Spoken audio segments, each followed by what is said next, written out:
नमस्कार, चरक उद्घोष चैनल में आप सभी का स्वागत है। जैसा कि मैंने आपको कहा था कि मैं बाहर थी और मैंने काशी विश्वनाथ के बहुत सुंदर दर्शन प्राप्त किए और उसके पश्चात मैं आपके सामने पुनः उपस्थित हूँ। मुझे विश्वास है कि आप चरक संहिता पढ़ते रहे होंगे। अब हम महाचतुष्पाद जो हम कर रहे थे उसका 8वें श्लोक तक का जो चर्चा थी, जो विवरण था, वो मैं आपको दे चुकी हूँ।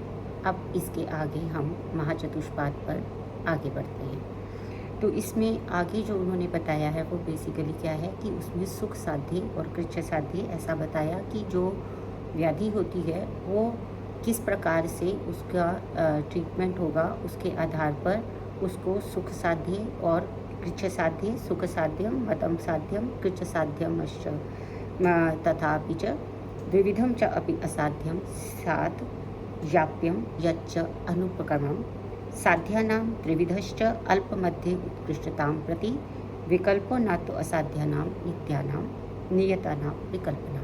इसमें वो बता रहे हैं कि कोई भी जो व्याधि होती है वो दो प्रकार की हो सकती है, एक तो सुख साध्य और दूसरा कृच्छ साध्य। और इसी तरह से दो मतलब जो साध्य व्याधि है, पहले तो सबसे पहले वो दो भागों में विभाजित होती है। एक होता है साध्य और एक होता है असाध्य।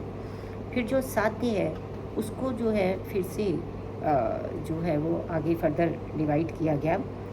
तो जिसमें एक होता है सुख साध्य, आराम से सिद्ध हो जाती है, दूसरी होती है कृच्छ साध्य, कठिनता से होती है। उसके बाद एक असाध्य की श्रेणी है। असाध्य में भी दो प्रकार से होता है, एक तो होता है याप्य और एक होता है अनुक्रमः, यानी जिसमें बिल्कुल भी कोई चिकित्सा नहीं की जाती है, वो होता है। और इसके अलावा भी यहाँ पर जो विशेषता चरक संहिता में बताई गई, उन्होंने कहा कि साध्य में भी जो है वो अल्प, मध्य और उत्कृष्ट, इस तरह से तीन भेद यहाँ पर हो जाएंगे। यानी कि अल्प साध्य का अर्थ है कि अल्प उपाय से ही थोड़ा सा उपाय किया, छोटा सा कोई समस्या थी, थोड़ा सा उपाय किया और वो सही हो गई, इस तरह से हो सकता है। मध्य में क्या है कि थोड़ी और उसमें थोड़ा सा और कार्य करना पड़ता है, और उत्कृष्ट में जो है वो विविध प्रकार के यत्न करने पड़ते हैं जिससे कि वो साध्य हो जाती है, वो कृच्छ साध्य की श्रेणी में आ जाती है। और इसी प्रकार से जो असाध्य है किंतु उसमें ये कहा गया कि वहाँ पर कोई अल्प, मृत्यु और मध्यम और उत्कृष्ट नहीं है, क्योंकि जो असाध्य है, जिसकी कोई चिकित्सा ही नहीं है, वो अल्प भी असाध्य ही है, मध्य भी असाध्य ही है और उत्कृष्ट भी असाध्य ही है। तो विकल्प कोई नहीं है। विकल्पना कहा है कि दो प्रकार के जो असाध्य बताए गए हैं उसमें ये कह रहे हैं कि एक प्रकार का असाध्य तो वो है जो कि उस असाध्यता को, यानी जिसमें कि हमें याप्य की श्रेणी में आ जाता है, जिसके कि हमारे पास विकल्प होता है कि अगर हम उसमें आहार का ध्यान रखेंगे, विहार का ध्यान रखेंगे और पथ्य का सेवन करेंगे, तब तक तो वो साध्य रहेगा। और जैसे ही हम उसको वैसा विचार करना बंद कर देंगे तो वो असाध्य की श्रेणी में आ जाएगा। तो उसको याप्य कहते हैं। यापना, यापना यानी कि उसका हमेशा पालन पोषण करना पड़ता है। पालन पोषण का अर्थ क्या होता है? जैसे हम किसी बच्चे का पालन पोषण करते हैं तो हमें बहुत सारी चीज़ों का ध्यान रखना होता है। हम उसके आहार का ध्यान रखते हैं, हम उसके वैक्सीनेशन का, मतलब इस तरह से हमें उसे पालना पड़ता है, उसकी यापना करनी पड़ती है। इसी प्रकार से ये रोग हैं जिसमें सदैव हमें सतर्क रहना होगा और फिर उसके लिए हमको कार्य करने होंगे। तो इस प्रकार से बताया गया। फिर उन्होंने जो सुख साध्य है उसके लक्षण बताए हैं। तो सुख साध्य के लक्षण क्या बताए हैं? हेत्वः पूर्व रूपाणि रूपाणि अल्पानि यस्य च न च तुल्य गुणो दूष्यो न दोषः प्रकृतिर्भवेत् न च कालगुणस्तुल्यो न देशो दुरुक्रमः गतिरेका नवत्वं च रोगस्य उपद्रवो न च दोषैश्च एकः समुत्पत्तो देहः सर्व औषधक्षमः चतुष्पाद उपपत्तिश्च सुख साध्यस्य लक्षण। मेरी आपसे अनुरोध है कि इनके लक्षणों को आप कंठस्थ करें और इसमें आप एक कार्य कर सकते हैं कि जैसे एक एक शब्द है, हेत्वः पूर्व रूपाणि रूपाणि अल्पानि यस्य स, तो जिसमें हेतु और पूर्व रूप और रूप जो हैं वो अल्प होते हैं, नंबर 1। दूसरा, न च तुल्य गुणो दोष्यो न दोषः प्रकृति भवेत्। अर्थात क्या है कि इस तरह से इसको आप बाइफरकेट कर सकते हैं और उनको आप अलग अलग नंबरिंग दे सकते हैं, जिससे कि भविष्य में आपको ध्यान में रहे कि जब हमने सुख साध्य के लक्षण किए थे तो उन सुख साध्य के लक्षण क्या क्या थे। इस तरह से न दोषः प्रकृति भवेत्, इसका मतलब ये है कि जैसे पहली तो चीज़ उन्होंने ये कही कि भाई हेतु, पूर्व रूप और रूप ये अल्प होने चाहिए। अगर कोई सुख साध्य व्याधि है तो उसमें हेतु, पूर्व रूप, रूप सब अल्प हों। और इसके अलावा दोषः प्रकृति भवेत्, इसका मतलब है कि जो रोगोत्पादक दोष है वो रोगी की प्रकृति में का ना हो, मतलब कि उसमें रोगी की प्रकृति में वो दोष उत्कट रूप से प्रेजेंट ना हो। जैसे कि वातज व्याधि के व्यक्ति में यदि वात रोग होता है तो वो बहुत अधिक परेशान करने वाला होगा, क्योंकि उसको उससे प्रकृति से भी उसको बल मिल गया है। इसी तरह से जो देश है, देश का जो तात्पर्य है वो भूमि भी है और आतुर भी है। तो देश कैसे उसका है कि देश क्या होगी, जैसे अगर जंगल प्रदेश है, वात की व्याधि है और मरु प्रदेश में होती है तो निश्चित रूप से वो अधिक कष्ट देगी, क्योंकि वो उसको जो बल मिल रहा है वो उस देश से मिल रहा है। इसी प्रकार से जो देह देश है उसमें प्रकृति का तो बता ही दिया आपको। इसके अलावा भी देह में भी जो प्रदेश हैं छोटे छोटे, यानी कि अगर मर्म स्थान में हो गया है रोग, मर्म स्थान में नहीं होना चाहिए, या फिर कोई भी ऐसा जो देश है, जैसे वात व्याधि अगर हो रही है और वो पक्वाशय में हो रही है तो वो अधिक कष्टकर होगी। क्यों? क्योंकि उस देश में वैसे भी वात का स्थान है और वात ऑलरेडी वहाँ पर वृद्ध रहता है, वात का वो प्लेस है, आश्रय है। तो इसलिए ये देह के हिसाब से भी हमको ये देखना है कि देह के अकॉर्डिंगली भी वो देश, जो देह का जो फर्दर देश है, एक तो प्रकृति है और फर्दर देश जहाँ पर वो रोग हुआ है उसका भी ध्यान रखा जाएगा। तो इस तरह से उपचार करने में अब इसमें और अन्य क्या लक्षण बताए कि ना च काल गुण स्तुल्यो ना देशो दुरुपक्रमा। काल गुण क्या क्या काल का अर्थ क्या हुआ कि जैसे अगर वसंत ऋतु है और उसमें कफज ही व्याधि हो गई है तो वो बहुत ही अधिक कठिनता से ठीक होगी, क्योंकि वो सुख साध्य नहीं हो पाएगी, कारण कि वो वसंत ऋतु जो है वो कफ के प्रकोप का एक मंत्र रहता है। तो ये काल के अकॉर्डिंगली भी इसमें होता है। और इसके बाद होता है देशो दुरुपक्रमा। देश तो जैसे आपको बता ही दिया, गति रेखा, यानी कि जो रोग होते हैं वो 3 गतियाँ उसकी बताई गई हैं। हम आगे जो अध्याय पढ़ेंगे 11वां, उसमें हम ये पढ़ेंगे। तो गति रेखा का तात्पर्य है, त्रिश्रेष्णीय में बताया गया है कि 3 प्रकार की गतियाँ होती हैं। एक होता है शाखा, एक होती है कोष्ठ और एक होता है मर्मास्थि संधि। इस प्रकार से 3 मार्ग हैं, उनमें से किसी एक मार्ग में वो हुआ हो, नवत्वम च, और रोग जो है वो पुराना ना हुआ हो, नया हो, और रोगस्य उपद्रवो न च, और रोग में जो है वो उपद्रव ना हुए हो। दोषैश्च एका समुत्पत्तो। अब दोष भी जो है 2 दोषों से नहीं, एक ही दोष से उत्पन्न हुआ है रोग। और देहे सर्व औषध क्षमा, और सभी औषधियों को वो सहने वाला रोगी कैसा हो कि वो सभी औषधियों को सहन कर सकता हो, यानी उसमें सोचना ना पड़े कि ये योगी दुर्बल है, ये रोगी ऐसा है वैसा है, बस वो किसी से उसको एलर्जी है, ये सब सोचना ना पड़े। रोगी जो है वो सभी प्रकार की औषधियों को जो है वो सहन करने में सक्षम हो। चतुष्पादोपपत्तिश्च, और चारों पाद जो चतुष्पाद हम पढ़ चुके हैं, वो चतुष्पाद में जो है वो सब के सब बिल्कुल अपनी जगह पर बिल्कुल ठीक हो, यानी कि सब के सब में संपत्त हो। तो जो षोडश गुण हमने चतुष्पाद के बताए थे वो सारे उपस्थित हो तो रोगी सुख साध्य होता है। इसी के अकॉर्डिंगली इसी पार्ट पे चलते हुए कहते हैं निमित्त रूप पूर्व रूपाणाम मध्यम बले। वो पहले क्या था, अल्प बल थे, अब क्या है निमित्त यानी कि हेतु, हेतु भी और पूर्व रूप भी और रूप भी जो हैं वो मध्यम बल वाले हैं।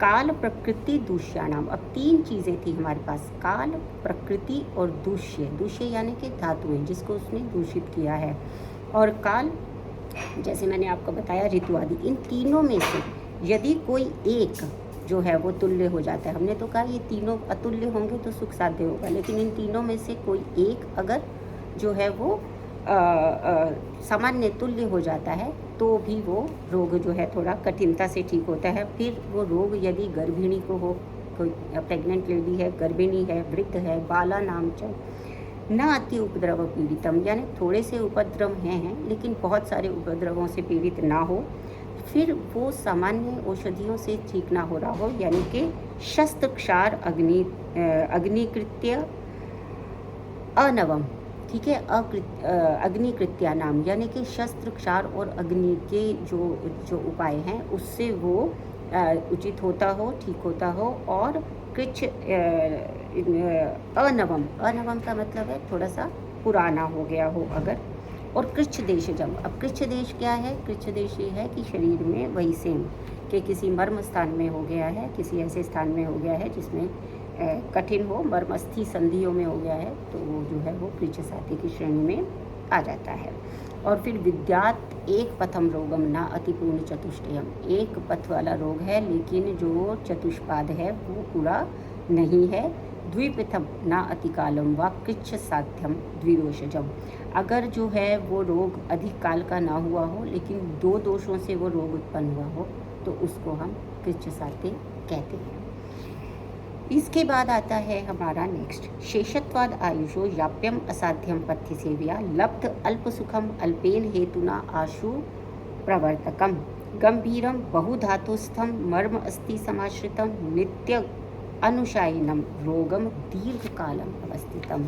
अभी क्या है, वो नया ना हो, ये तो कृच्छ साध्य में आ गया। अब क्या होता है, विद्या द्विदोषजम यद्वत् प्रत्याख्येयम त्रिदोषजम, जो द्विदोषज है वो और त्रिदोषज प्रत्याख्येय कहलाता है। क्रियापथम अतिक्रांतम सर्वमार्ग अनुसारिणाम औत्सुक्य अरति मोहकरम इंद्रिये नाशनम दुर्बलस्य सुसमृद्धम व्याधिम सारिष्टम। इसका अर्थ ये हुआ कि यहाँ पर याप्य और प्रत्याख्येय रोगों के लक्षण बताए गए हैं। याप्य जैसे कि मैंने आपको कहा शेषत्वाद आयुषा, तो शेषत्वाद आयुषा को 2 तरीके से लिया गया है। जो चक्रपाणी हैं वो ये कहते हैं कि जो आयु के शेष रहने पर ही जो याप्य रोग हैं उसका प्रादुर्भाव होता है। लेकिन अष्टांग हृदय के जो टीकाकार है हेमाद्री, उन्होंने इसको और भी अच्छे ढंग से बताया और उन्होंने क्या कहा, उन्होंने कहा शिष्यते निवर्तमाने अपि काट्स्य न निवर्तते इति शेषा, यानी कि जब शिष्यते यानी कि जब उसको थोड़ा सा अनुशासित करके रखा जाता है, अर्थात जब जो पथ्य अपथ्य है और औषधि है उसका प्रॉपर सेवन किया जाता है तो उस समय में शिष्यते निवर्तमानो अपि, मतलब कि जब वो उसको पूरी तरह से हम अनुशासित जीवन जीने के लिए कहते हैं, जैसे आजकल आप देख रहे हैं डायबिटीज़ वगैरह में जब वो पूरा पालन करता है, मीठा ज़्यादा नहीं खाता है और वॉक करता है, एक्सरसाइज करता है, अपने ऊपर नियंत्रण रखता है, तो वो सब चीज़ें जब तक करता रहता है तो वो निवर्तमाने अपनी, बट कार्य ना निवर्तते, फिर भी वो पूरी तरह से जो है वो वहाँ से निवृत्त नहीं हो पाता है। तो इसको कहते हैं कि संपूर्ण रूप से निवृत्त नहीं हो पाता है, कार्सेन यानी संपूर्ण रूप से निवृत्त नहीं हो पाता, तो उसको याप्य कहते हैं। तो यहाँ हेमाद्री ने इसको क्या कहा, एक और शब्द हेमाद्री ने कहा कि इसको आयुषा में आ प्लस आयुषः, यहाँ पे आ जो है पहले वाला आ जो है उसका लोप कहा गया है, अर्थात आयुषः, जब तक आयु पर्यंत ये रोग जो है वो रहेगा। तो हेमाद्री ने जो शेषत्वात है उसको आयु से संबंधित ना करके रोग से उसको संबद्ध कर दिया, रोग से कर दिया, इसलिए आयु पर्यंत रोग के शेष रहने पर उसको शेषत्वात कहा गया है। इसी तरह से इन्होंने ये कहा कि जब लब्ध अल्प सुखत्वेन अल्प सुखम, अल्प हेतुओं से बढ़ जाता है, अल्प हेतुओं से मतलब वो थोड़ा सा अगर हम पथ्य का सेवन करते हैं तो वो थोड़ा कंट्रोल में आ जाता है, और थोड़े से हेतुओं से ही वो बहुत अधिक प्रवृद्ध हो जाता है, आशु प्रवर्तते, वो प्रवृद्ध हो जाता है। इसीलिए ये जो याप्य रोग है इसको हम शारीरिक स्थान में आगे डिटेल में पढ़ेंगे। ये याप्य रोग जो है वो वस्तुतः जो है वो कर्मज रोग माना गया है, क्योंकि इसमें क्या है कि पूर्व जन्म जो कृत कर्म है वो ही बेसिकली कारण माने गए हैं, तभी वो जब तक की आयु रहती है, शेष रहती है, कर्म क्षय नहीं होता है, तब तक वो जो रोग है वो परेशान करता रहता है, ऐसा ये कहना चाहते हैं। गंभीरम, अब इसके बाद ये आशु प्रवर्तकम ये होता है, और इसके बाद जो है ये गंभीर होता है और बहुत सारी धातुओं में, एक दूसरे में नहीं, अनेक धातुओं में। जैसे कि हमने देखा, अगर हम इसी का उदाहरण लें, डायबिटीज़ का भी उदाहरण लेते हैं, तो हमें पता है कि वो बहुत सारे ऑर्गन्स को एक साथ अफेक्ट करता है, बहुत सारे दूषित उसमें एक साथ, मांस, मेद और ये सब भी उसमें दूषित होते हैं। तो ये जो व्याधि है ये याप्य व्याधि है। इसमें जो है सुख प्राप्त होता है, थोड़े से सुख प्राप्त होता है, और थोड़े कारण से वो शीघ्र बढ़ने वाला होता है, गंभीर धातुओं में स्थित होता है, मर्मस्थि संधियों में वो आश्रित होता है, और जिसको नित्य अनुबंध प्राप्त होता है, यानी कि नित्य अनुशायनम, उसको नित्य जो भी वो रोग कर रहा होता है तो उसको नित्य अनुबंध प्राप्त होता है। यानी कि नित्य अनुबंध का मतलब ये है कि रोज ही उसको प्रतिदिन उसके ऊपर काम करना ही पड़ता है, अनुशायी है, उसको वो फॉलो करता है। मैं आज जो कर रही हूँ उसका भी प्रभाव मुझ पे आएगा, हर रोज का प्रभाव उसके ऊपर आता है, और दीर्घ काल में वो स्थित होता है, यानी कि पुराना हो जाता है, चिरस्थायी वाला रोग होता है। तो दो दोषों से उत्पन्न होता है, तो वो याप्य रोग जो है वो असाध्य जानना चाहिए। असाध्य किस फॉर्म में? ये उस फॉर्म में असाध्य नहीं है, अनुपक्रम नहीं है, उपक्रम इसमें चलते रहते हैं, उपक्रमों को वो फॉलो करता है, लेकिन वो फिर भी असाध्य रहता है। और फिर अंतिम जो इसके अंदर आता है वो है असाध्य। असाध्य क्या होता है? औत्सुक्यम, क्रियापथम अतिक्रांतम, सर्व मार्ग अनुसारी नाम, वो 3 मार्ग बताए थे, यानी कि मर्मस्थि संधि, कोष्ठ और शाखा, तीनों मार्गों में रहता है। क्रियापथम अतिक्रांतम, यानी कि जो भी हमारा डिजीज़ का प्रोसेस है, जो भी हम रोग के लिए हम इसको लेते हैं, जिस भी रोग के लिए हम इसको कर रहे होते हैं, वो हमारे को, हमारी जो योजना है वो उसको अतिक्रांत कर जाता है, यानी हमारे पास उसको ठीक करने के लिए कोई भी उपाय नहीं है। क्रियापथम का मतलब होता है प्रोसेस ऑफ ट्रीटमेंट, यानी कि ट्रीटमेंट प्रोटोकॉल कोई है ही नहीं, उसको अतिक्रांत कर गया है, सभी मार्गों में उपस्थित है। औत्सुक्य, ये अत्यधिक जो है वो उत्सुकता वाला, बेचैनी पैदा करता है। बहुत ज़्यादा उत्सुकता जब होती है तो उससे क्या होता है? बेचैनी होती है। सम्मोह उत्पन्न, अरति, किसी भी चीज़ में मन नहीं लगता है, किसी भी चीज़ में कुछ भी करने की इच्छा नहीं होती है, और इंद्रियों को क्षीण करने वाला होता है। उत्सुकता, बेचैनी, सम्मोह इंद्रियों की शक्तियों को, इंद्रियम नाशनम, इंद्रियों की शक्तियों को कम करता है। और दुर्बल से सुसमृद्धम, जो दुर्बल व्यक्ति होता है उसमें जल्दी से बढ़ जाता है, और अशुभ लक्षणों से युक्त जो होता है, अरिष्ट लक्षणों से युक्त जो होता है, उसको प्रत्याख्येय कहते हैं। प्रत्याख्येय जो शब्द है वो कैसे बना है? प्रति प्लस अ प्लस ख्या प्लस यत प्लस अम और सु, प्रत्याख्येयम, अर्थात मना करने योग्य या निषेध करने योग्य। यहाँ पर वो कहते हैं कि जब हमें पता हो कि इसमें हमारे पास कोई भी उपाय इसको ठीक करने का नहीं है, तब उस रोगी को ये बता देना चाहिए, नहीं तो उसमें हमारे यश की, अर्थ की, विद्या की हानि हो सकती है। और कभी छोड़ना नहीं है, मतलब उसके लिए जो विकल्प छोड़ा है वो याप्य व्याधि के लिए छोड़ा है कि वो असाध्य है, लेकिन उसमें कुछ उपक्रम होते हैं जिससे कि उसको हम नियंत्रण में, कंट्रोल में रख सकते हैं, लेकिन यहाँ पर हम उसको नियंत्रण में नहीं रख सकते हैं। इसके बाद इसमें कहा गया कि जो भिषजा प्राक परीक्षे विकाराणाम स्वलक्षणम, इसलिए यहाँ पर क्या उपदेश देते हैं कि भिषक को, वैद्य को पहले परीक्षा करनी चाहिए विकारों की, उसके बाद ही कर्म समारंभा यानी कि अपनी चिकित्सा प्रारंभ करनी चाहिए। और साध्य और असाध्य विभाग को जो जानता है, साध्य असाध्य विभागज्ञों, इस विभाग को जो जानता है, सम्यक प्रतिपत्तिमान, और उसको अप्लाई करना भी जानता है, ऐसा नहीं कि उसको अप्लाई करना नहीं जानता, वो भी जानता है।